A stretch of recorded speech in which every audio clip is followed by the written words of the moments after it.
গতকালকে ইয়ামুল আশুরাকে কেন্দ্র করে মানুষ এতটা বড় পাপ কাজ করতে পারে, এটা আমার জীবনের প্রথম দেখলাম। আমি দেখেছি যে গতকালকে ঘোড়ার পায়ে দুধ ঢালা হচ্ছে। এর উদ্দেশ্য হিসেবে সে বলতেছে আমার মনের বাসনা পূরণ হবে, এই উদ্দেশ্যে আমি ঘোড়ার পায়ে দুধ ঢালতেছি। এই ঘোড়ার পায়ে দুধ ঢাললে নাকি মানুষের মনের বাসনা পূরণ হয়।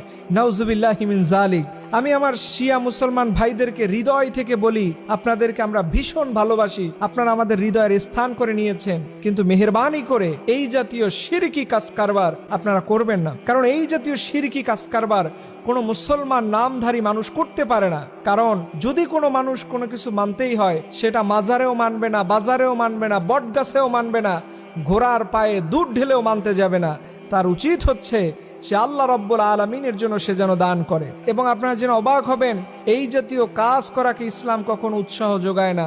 কারণ ইসলাম বলে লাইন আশরাকতা লা ইয়াহবাতান্না আমালুক, যে একজন বান্দার সকল নেক আমলগুলো বরবাদ হয়ে যায় শুধুমাত্র যে অপরাধের কারণে, সেটি হচ্ছে শিরিক, সেটি হচ্ছে শিরক। খবরদার খবরদার আমার শিয়া মুসলমান ভাইদেরকে আমি বলবো, আপনারা যে ক্রাইটেরিয়াই ফলো করেন না কেন, খবরদার শিরকের সাথে সম্পর্ক রাখতে যাবেন না। হয়তো এটা অনেকে শুনে মনে করবেন যে হুজুর আপনি আবার শিয়াদের বিরুদ্ধে লাগছেন। না, আমি আমার ভাইদেরকে হৃদয় থেকে ভালোবাসি, ভাইদেরকে উৎসাহ যোগানো উচিত, এবং ভাইরা ভুল করলে সেটা আমার ধরিয়ে দেওয়া আমার দায়িত্ব।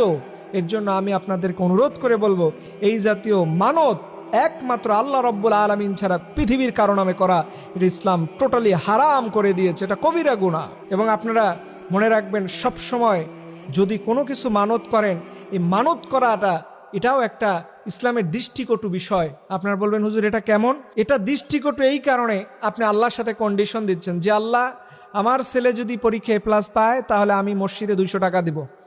আল্লাহ আমার ছেলে যদি ভালো রেজাল্ট করে, চাকরি পায়, তাহলে আমি 5 জন এতিমকে খাওয়াবো। এই যে কন্ডিশন দিচ্ছেন, আপনার এই কন্ডিশন আল্লাহর কোনো দরকার আছে?